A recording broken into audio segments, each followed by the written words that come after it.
예, 사무엘상 4장 말씀입니다. 예, 사무엘상 4장 말씀. 예, 이제 사무엘상 1장에서 3장까지는 이제 엘리 제사장 집안의 그 비리, 거룩하지 못하고 부정함에 대해서 이제 고발하는 그런 내용이었습니다. 물론 대조가 되어 그러한 중에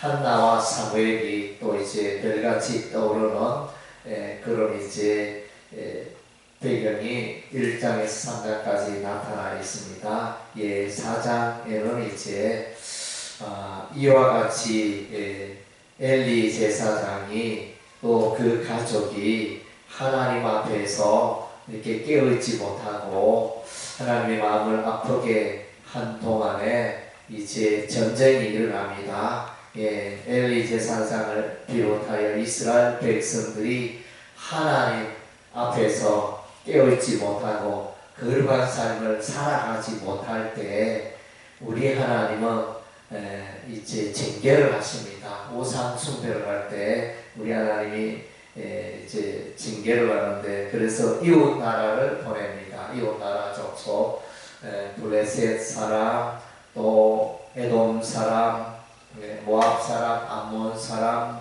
아람 사람, 이렇게 이웃 나라 족속들을 보내어서 이제 늘 괴롭히고 통치를 당하고 나라를 빼앗기는 이런 일들이 반복되었던 것이 이제 사사 시대였습니다. 예, 그런데 오늘 이제 우리가 읽는 이 성경 내용이 이제 사무엘상이지만은 이제 역사적 흐름을 보면 여전히 이제 사사 시대라 해도 그 내용이 틀린 바가 아닙니다. 예, 사무엘도 이제 사울 왕이 세워지기까지는 사사였고, 또 오늘 엘리 제사장도 보니까 18절에 보면 그가 이스라엘의 사사가 된 지 40년이었더라. 이렇게 이제 엘리도 사사로 이렇게 표현을 해주고 있습니다. 예, 그래서 이제 이 시대에 죄악이 판명하였습니다.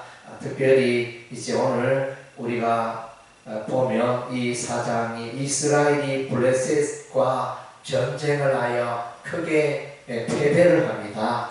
그래서 1차적으로 전쟁을 하여 4,000명 가량 이스라엘 군사가 블레셋 군사 앞에 엎드러졌습니다.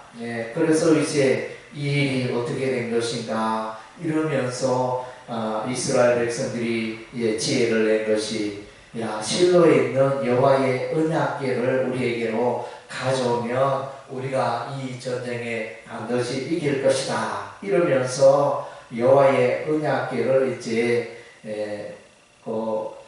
하여튼 논반하여 이렇게 이 전쟁으로 에베네셀 이쪽으로 왔는데, 그런데 그 전쟁에 또 실패를 합니다. 무너집니다. 이스라엘 보병 4만 명이 엎드러져 죽는 이런 이제 일이 일어났습니다. 그래서 17절에 보면 이 전쟁은 큰 살육이 있는 전쟁이라 그랬습니다. 그래서 이제 사람 3만 명 죽는 게 보통 일이 아니잖아요. 5,000명 죽는 것, 4,000명 죽는 것도 보통 일이 아니고 4만 명이 죽는다. 이게 큰 전쟁입니다.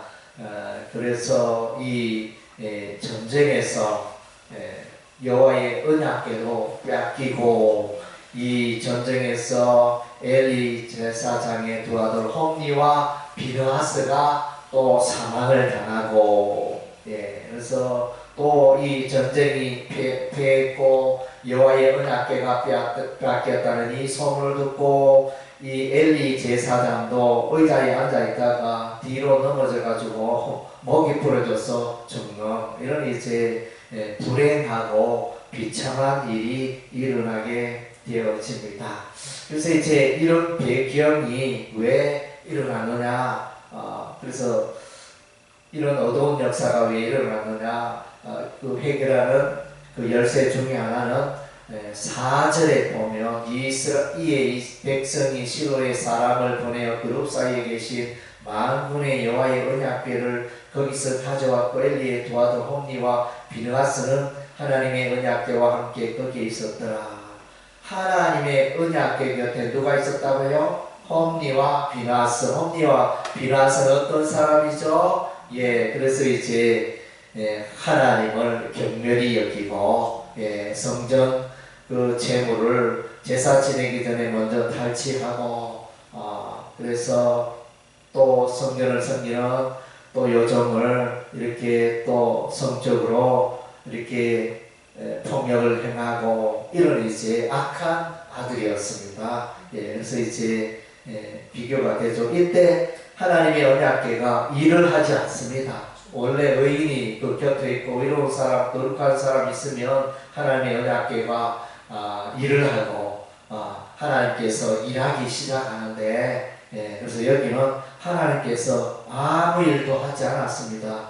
여호와의 언약궤에서 아무런 기적이나 도움이 없었습니다. 그래서 여기서 이제 우리가 소중한 교훈을 얻을 수 있습니다. 그래서 우리가 우리의 삶이 하나님 앞에 거룩하고 깨끗하지 못할 때 우리가 여전히 죄 가운데 있고 우리가 여전히 하나님의 말씀과 관계없이 우리가 살아간다면 우리 하나님이 반드시 징계를 합니다. 그리고 또 우리가 하나님이여 도와주소서, 또 내가 이런 어려운 가운데 있습니다 이렇게 기도할지라도 하나님께서 그 기도를 듣지 않으신다 그랬습니다. 이사야서 말씀에도 보면 하나님께서 이스라엘 백성들이 우상 숭배하며 죄 가운데 살아갔을 때 하나님께서 이스라엘 백성들의 기도를 듣지 않았다 그랬습니다.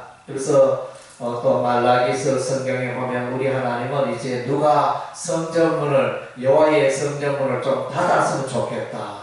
여호와의 성전이 있지만 여호와의 성전에서 예배하지 않고 우상을 숭배함으로 그야말로 죄악의 시대요 흑암의 시대로 흘러간 그 역사 400년 동안 우리 하나님이 세례 요한이 오기까지 약 400년 동안 하나님께서 침묵하신 그런 시대가 있었습니다. 오늘 이제 보니까 여기서도 여호와의 언약궤 실로에서 가져와서 이 전쟁에 반드시 이기리라 사람들이 기뻐하고 신뢰했지만 그러나 여호와의 언약궤 하나님의 그 기적은 나타나지 않았습니다.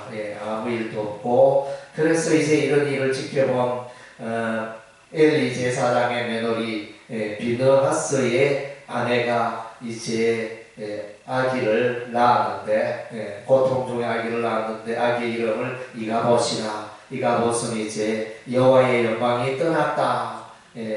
그래서 참 비참한 영광이다. 뭐 이런 이제 의미로 해석할 수 있습니다. 그래서 이제 하나님의 영광이 이스라엘을 떠났기 때문에 이런 재앙이 우리에게 임하였고 전쟁에 블레셋과의 전쟁에 이기지 못하였다 이렇게 말하는 것입니다. 그래서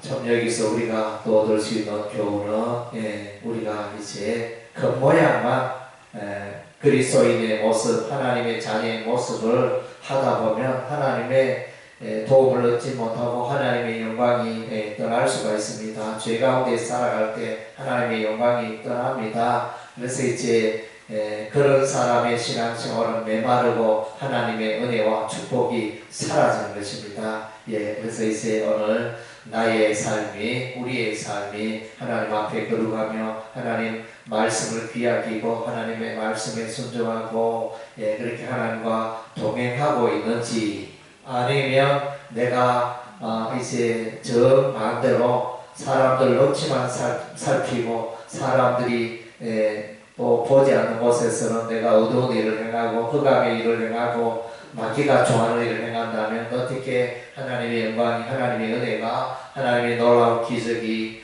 우리의 삶 가운데 나타나겠습니까? 그래서 이 소중한 교훈을 또 여러분 붙들고 그래서 늘 하나님이 동행하시고 임마누엘이 하나님이 여러분과 함께 하시고 여러분이 붙들어 주심으로 형통케 되어지고 모든 문제가 해결되어지고 승리하는 복된 삶이 되시기를 주의 이름으로 축원합니다. 아멘.